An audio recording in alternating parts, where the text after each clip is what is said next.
Hi Gemini, mid-January 2026, mid-month na tayo. Anong kailangan yung marinig? Ito na po ang inyong reading. Kuha lang tayo ng ilang guidance. Gemini energy, kamusta so far ang bagong taon? Ang bilis-bilis, grabe ka na, 2026. Naway okay kayong lahat. Gemini, para sa'yo, anong kailangan guidance po? Ang marinig ng taong ito, mid-month of January, message, advice para sa mga Gemini. Mid-January 2026. Patawarin po sa boses ni Moonchild. Inuubo tayo. Ayan, yung mga bumabagsak ng kusa. Gemini energy. Napakadami. Hindi natin pipigilan. Sige. 9 of Wands, 6 of Pentacles. 6 and 6, 6 of Cups. Gemini. The High Priestess. The Moon. Okay. Malalim. Bilang kayo ay, malalim din naman kayo mag-isip. Malalim at malawak. Ace of Pentacles, 10 of Cups. 10-10. Nagdikit, no? 6 of Pentacles, 6 of Cups, 10 of Cups, 10 of Wands, 10-10 ang rating. Gemini, Gemini, Gemini. I feel with their cards, mid-January, umaangat dito yung mga puso nyo. Yung pagiging extra emotional and sensitive. The High Priestess, the Moon, the 6 of Cups, the 10 of Cups. This is about your home, your family, your loved ones. Pero at the same time, kaakibat niyang yung pagiging emosyonal ay yung pagiging praktikal. Maaring ito yung mission nyo or gusto nyo maibalanse ngayong mid-January. Lalo pa kung talagang kayo yung mga matatawag na providers, breadwinners, or talagang aangat ng kusa yung sense of responsibility na kailangan meron kayong maibigay. Especially kung kayo na yung mga ilaw ng tahanan, mother figure ang nakikita ko rin dito. Someone, mentor, guardian, expert. Sige, sandali. Isa-isahin natin ha. If ever merong ilang struggle, ito inawi baka naramdaman na kasi parang meron kayong matatapos meron kayong ma-achieve, nanlaban kayo. Sinubok kayo ng ilang pagkakataon. If ever naramdaman na to, especially itong mga nakalipas na linggo, eto na. Alin yun? Sabi ko nga, higit kayo makapagbibigay. Lalo pa, kung alam nyo sa inyong mga sarili, na andito yung goal nyo. Sabi ko nga, yung mission nyo. Oo. I see na merong solusyon, resolution. Kung meron kayong kung mangailangan kayo ng something energy, money, financially man yan, physically, emotionally, you support. Hindi kayo nag-iisa. Ang daming nandito, guys. Ang dami. Lahat na. Sabi ko nga, andyan meron kayong gabay. In short, you are being protected and guided. Hindi kayo mawawalan.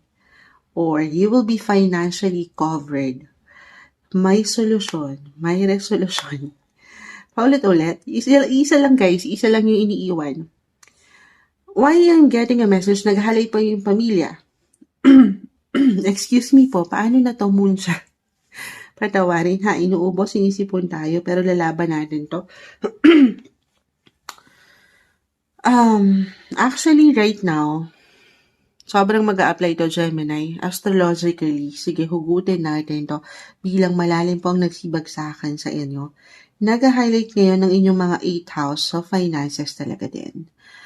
At the same time, sa 8th house, napakalawak niyan. Pera, pamilya, meron bang ibibigay sa inyo? Meron ba kayo nilook forward na pamana? I feel na ganito yun. If ever meron kayong, baka it could be a surprise po for some of you. Something na hindi nyo aasahan. Merong parating, meron at merong papasok na pera sa inyo. 8th house is connected to other people's money. At umangat dito family. Work din po ha. It could be a bonus, a commission. Ang lawak ni 8th house, sabi ko nga, tayo po ay general reading. Gemini, magkakaiba ang bawat isa ha. Kahit pare-pareho kayo ng sign, iba-iba kayo ng tinatahak sa buhay. Sakali man, ma-short man kayo, or anong kailangan ninyo, may solusyon. Sa 8th house, dyan din po pumapasok, anything connected sa bangko. Hindi sa hinihikayat ko kayo, dyan po ang paglo-loan. Or baka merong something benepisyo kayong matanggap sa inyong mga bangko or even sa gobyerno, merong solusyon. If ever nag-struggle kayo, anong kailangan nyo nalang gawin? Sundin ang sinasabi ng inyong mga puso, listen to your intuition, at the same time, paggamit ng inyong mga natural na kakayanan, na abilidad, ang pag-angat ng inyong mga boses. Kayang-kaya nyo na to, kaya lang yung iba parang tikom. Parang baka ma-miss nyo naman yung chance. The Ace of Pentacles, the Queen of Swords, both in reverse, Gemini, huwag kayong mahiya. Maging practical, lalo pa sa mga pagkakataon na feeling nyo, hindi nyo na kaya. Siyempre, kailangan nyo ng tulong at hindi kayo dito nag-iisa. May ilang suporta.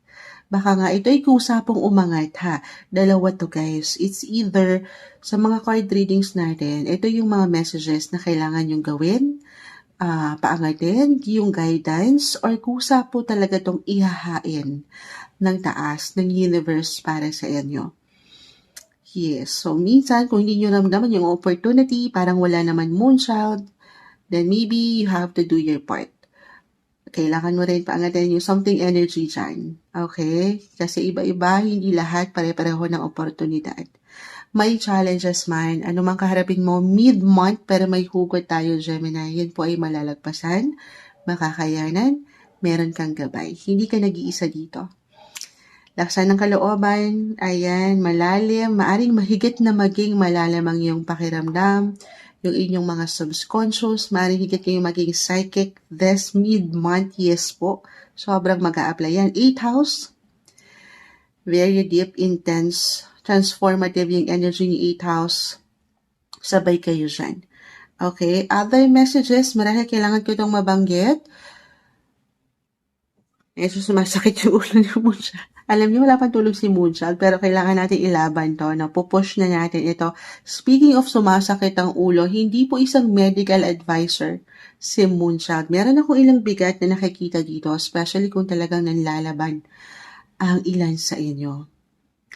Sabi ko nga, anumang struggle nyo, financially man, mentally, emotionally, or physically, maaring ang ilan ay meron kailangan ng alisin, bitawan, pakawalan, i-release, ano yon, Moonchild.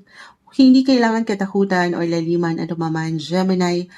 If ever for some of you, sa 8th house, again, napakalawak po. Pero, connected din po kasi yan sa health. Okay, at sobrang mag-a-apply dito, guys.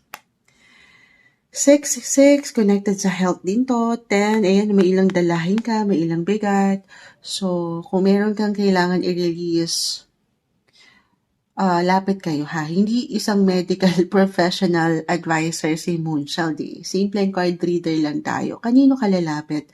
Doon sa mga mentors, professionals, doctors na makatutulong sa inyo. Hindi ko kayo tinatakot pero 8th house po connected yan sa hospitals din, surgery. Maaring ito ay kusa ng umaangat ha. Merong kailangan alisin.